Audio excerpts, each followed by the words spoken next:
ప్రముఖ ఆధ్యాత్మిక పర్యాటక కేంద్రం రామనారాయణం ప్రాంగణంలో ఈ నెల 26వ తేదీ నుండి 29వ తేదీ వరకు శ్రీ రామాయణ శంఖారావం పేరిట మహోన్నత కార్యక్రమం నిర్వహించనున్నామని ఎన్సీఎస్ ట్రస్ట్ సభ్యులు నారాయణం శ్రీనివాస్ పేర్కొన్నారు.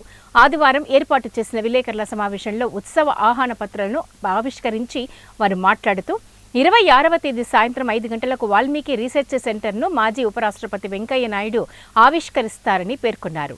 కార్యక్రమంలో మాజీ కేంద్ర మంత్రి పూసపాటి అశోక్ గజపతిరాజు, మాజీ రాజ్యసభ సభ్యులు టీజీ వెంకటేష్, తిరుపతిలోని జాతీయ సంస్కృత విశ్వవిద్యాలయం ఉపకులపతి JSR Krishnamurthy, Chilkur Balaji temple convener Soundararajan Rangarajan, రాష్ట్ర మంత్రి కొండపల్లి శ్రీనివాస్, విజయనగరం ఎమ్మెల్యే అదితి గజపతిరాజు తదితరులు పాల్గొంటారని తెలిపారు. 27వ తేదీ ఉదయం 8:30 నుండి వాల్మీకి రామాయణంపై మహాసదస్సు ప్రారంభమవుతుందని, సదస్సు 3 రోజుల పాటు కొనసాగుతుందని అన్నారు. 29వ తేదీన ముగింపు వేడుకల్లో ద్విసహస్రావధాని మాడుగుల నాగఫణి శర్మ, కేంద్ర మంత్రి కింజారపు రామ్మోహన్ నాయుడు, రాష్ట్ర మంత్రులు అచ్చెన్నాయుడు, కొండపల్లి శ్రీనివాస్, సినీ నటుడు సాయి కుమార్ తదితరులు పాల్గొంటారని పేర్కొన్నారు. ఎడ్యుకేషన్ సెంటర్, అందులో మారల్స్, ఎథిక్స్, కోర్ వాల్యూస్ అన్ని అందరికీ తెలియాలని చెప్పి ఉద్దేశంతో నాన్నగారు మొదలెట్టడం, మధ్యలో ఉంటే నేను కుటుంబం దగ్గర కంప్లీట్ చేయడం, ఆ ఉద్దేశంతో అదన్నీ ముందుకు తీసుకెళ్తున్నాం. రామాయణంలో అన్ని ముందుకు విలువలన్నీ ముందుకెళ్ళాలనే ఉద్దేశంతో ముందుకు తీసుకెళ్ళాం.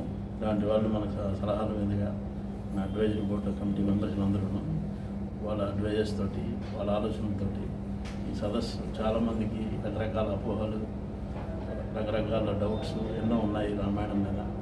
ఈ జనరేషన్స్ అందరికి కూడా చాలా ఇంపార్టెంట్ విషయం ఉంది. దాని గురించి అని చెప్పి 3 రోజుల సదస్సు, మొదటి రోజంతా ఆ రీసెర్చ్ స్కాలర్స్ అందరూ మాడతారు. 11 మంది, మార్నింగ్ 9 to ఈవినింగ్ 6 వరకు హాఫ్ అన్ అవర్ మాడతారు.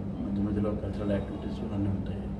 అలాగే 2వ రోజు ప్రవచనకారులు, గురువులు అందరూ మాడతారు. 3వ రోజు ఇన్ఫ్లుయెన్సర్స్ అందరూ, ఇలా ఛానల్స్, యూట్యూబ్ ఛానల్స్ అందరూ కూడా మాట్లాడతారు. 11 మంది, 3 days పెద్ద కాన్క్లేవ్. సైమల్టేనియస్గా సంస్కృతంలో కూడా మన రామనారాయణలో ఉన్న వేద పాఠశాలలోనే ఓన్లీ సంస్కృతంలో 11 మంది స్పీకర్లతోటి ఆ వేద పాఠశాల పిల్లలు, చుట్టుపక్కల ఉన్న సాంస్క్రిట్ కాలేజీలు, ఉన్న సాంస్క్రిట్ కాలేజ్ స్కూల్ స్టూడెంట్స్ అందరూ కూడా వస్తారు. వాళ్ళకి వేరే సదస్సు సైమల్టేనియస్గా 29th జరుగుతుంది. ఆ రోజు closing ceremony, 29th evening closing సెరమనీకి రామ్మోహన్ నాయుడు గారు అందరూ కూడా వస్తారు. అచ్చెన్నాయుడు గారు, రామ్మోహన్ నాయుడు గారు, మన సాయి కుమార్ గారు ఈ ప్రోమోకి వాయిస్ ఆయనే ఇచ్చారు. ఈ ప్రోమోను కూడా చిరంజీవి గారు రిలీజ్ చేశారు.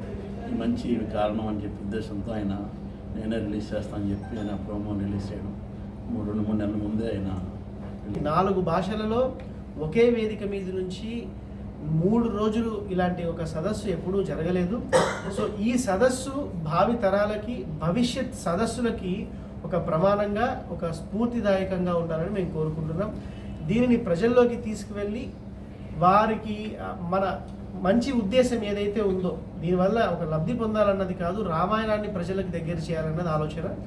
ఆ ఉద్దేశాన్ని మీరు ప్రజలకి అందచేసి చక్కగా వారిని ఈ మహాసదస్సులో భాగమయ్యేటట్టు చూడాలని ప్రార్థన చేస్తూ జై శ్రీరామ్.